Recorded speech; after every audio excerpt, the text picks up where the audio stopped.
മണ്ഡല പുനർനിർണയത്തിൽ സംസ്ഥാനങ്ങൾക്ക് പ്രാതിനിധ്യം കുറയില്ല എന്ന് ലോക്സഭയിൽ ഉറപ്പ് നൽകിയ അമിത്ഷാ. വനിതാ സംവരണം നടപ്പാക്കാനുള്ള 3 ബില്ലുകളിൽ മേൽ നടന്ന ചർച്ചയിലാണ് അമിത്ഷാ നിലപാട് വ്യക്തമാക്കിയത്. നാളെ വൈകിട്ടോടെ ചർച്ച പൂർത്തിയായി 4 മണിക്ക് ലോക്സഭയിൽ വോട്ടെടുപ്പ് നടക്കും. ഇതേ 3 ബില്ലുകളിൽ രാജ്യസഭയിൽ നാളെ ചർച്ചയും ആരംഭിക്കും. महिलाओं को मिलने वाले इस अधिकार का जिसने विरोध किया है, जिसने विरोध किया है, देश की महिलाओं ने उन्हें माफ नहीं किया है. മണ്ഡല പുനർനിർണയത്തിൽ സീറ്റുകളുടെ എണ്ണം എത്രയുണ്ടാകുമെന്നത് സംബന്ധിച്ചൊരു വ്യക്തത വരുത്തുകയാണ് ഇപ്പോൾ കേന്ദ്ര സർക്കാർ, പ്രത്യേകിച്ച് ഭരണപക്ഷത്ത് നിന്ന്.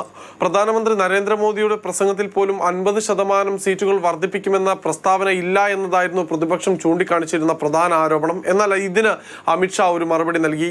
अमित शाह भारत का गृहमंत्री कह रहा हूं जो इस बिल को पायलट किया. दूसरी बात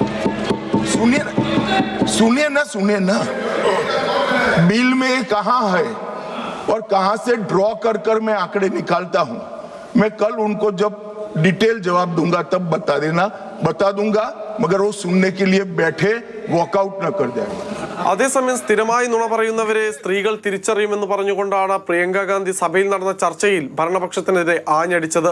എന്നാൽ ഈ തിടുക്കപ്പെട്ടുള്ള സഭ വിളിച്ചു ചേർക്കലും ഈ എത്രയും പെട്ടെന്ന് ഡീലിമിറ്റേഷൻ നടപ്പാക്കാനുള്ള വ്യഗ്രതയും കേന്ദ്ര സർക്കാരിന് എന്തിനാണ് എന്ന് പ്രതിപക്ഷ പാർട്ടി നേതാക്കളും ആവർത്തിച്ച് ചോദിച്ചു. संसद का 50% विस्तार प्रस्तावित है, लेकिन इसके लिए कोई ठोस प्रक्रिया के बारे में एक भी शब्द नहीं लिखा है. आश्चर्य की बात यह है कि इतने बड़े परिवर्तन के नियम क्या होंगे, कैसे किया जाएगा, इसके बारे में पूरे विधेयक में एक भी शब्द नहीं. Please withdraw this bill, call an all-party meeting, how to implement women reservation bill. We will give good suggestions. We are ready to cooperate with the government. മണ്ഡല പുനർനിർണയം നടന്നാൽ ദക്ഷിണേന്ത്യൻ സംസ്ഥാനങ്ങൾക്ക് ആവശ്യമായ പ്രാതിനിധ്യം ഉണ്ടാകില്ല എന്നാണ് പ്രതിപക്ഷം ആരോപിക്കുന്നത്. ഇതിനായി ഭരണപക്ഷം കൂട്ടുപിടിക്കുന്നത് വനിതാ ബില്ലിനെയാണ്. ഇത് മാത്രമല്ല പ്രശ്നം, എത്രയും പെട്ടെന്ന് ഡീലിമിറ്റേഷൻ പൂർത്തിയാക്കി വരാനിരിക്കുന്ന ലോക്സഭാ തെരഞ്ഞെടുപ്പിൽ തങ്ങളുടെ വിജയം ഉറപ്പിക്കുക എന്നതാണ് BJP ലക്ഷ്യമിടുന്നത് എന്ന വാദമാണ് കേന്ദ്ര സർക്കാരിനെതിരെ സഭയിൽ പ്രതിപക്ഷം ആരോപിച്ചത്.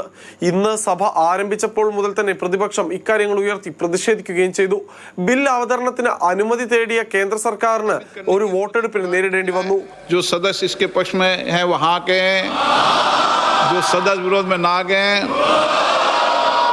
നാളെ വൈകിട്ട് 4 മണിയോടെ നടക്കുന്ന വോട്ടെടുപ്പോട് കൂടി ലോക്സഭയിലെ ചർച്ച പൂർത്തിയാകും.